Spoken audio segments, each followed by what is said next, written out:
Nicole Smith from Blood and Iron Martial Arts, and we're here today to give you a few tips on how to deal with aggressive fighters. Part 2, Rapier Edition.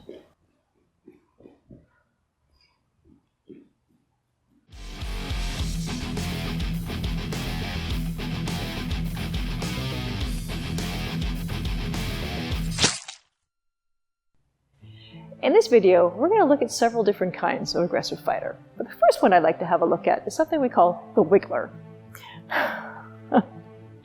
This kind of fighter moves his sword around a lot, up and down, side to side. Sometimes he's a major disengager, but in essence, his sword just never stops moving.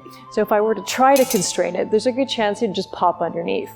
So what I'd like to do, if I happen to be sword and dagger, is come over the top, parry, and strike.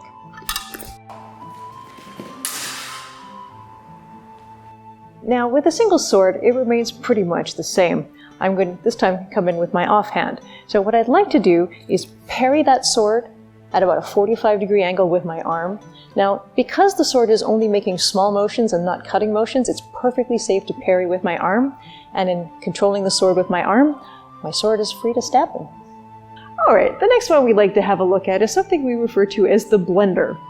This guy usually fights sword and dagger, looks more like a Cuisinart than he does a sword fighter. The best way to deal with a fighter like this is as he's coming at you, he has multiple cuts. Cut into his cut, step offline, thrust with your sword.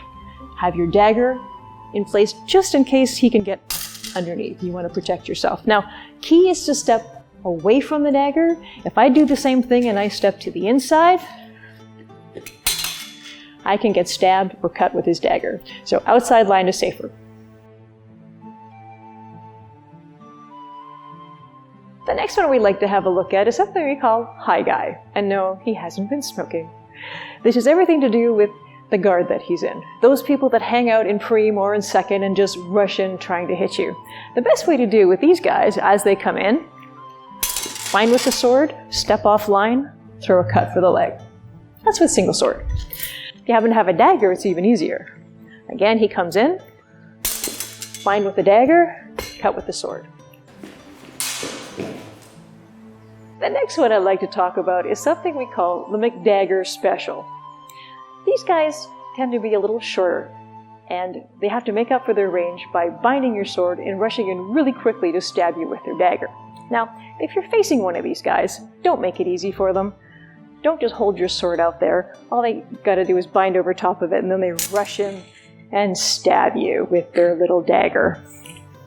What I recommend is having a low third. It makes it a little harder for them, and actually makes the motion bigger. So as they come in, disengage over the top, step off line, and they run themselves onto your sword.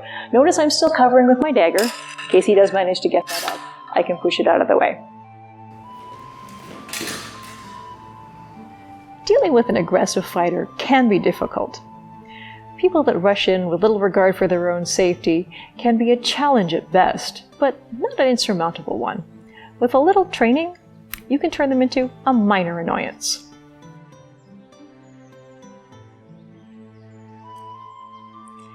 Just remember, if you don't put in the training, you're not going to get the results.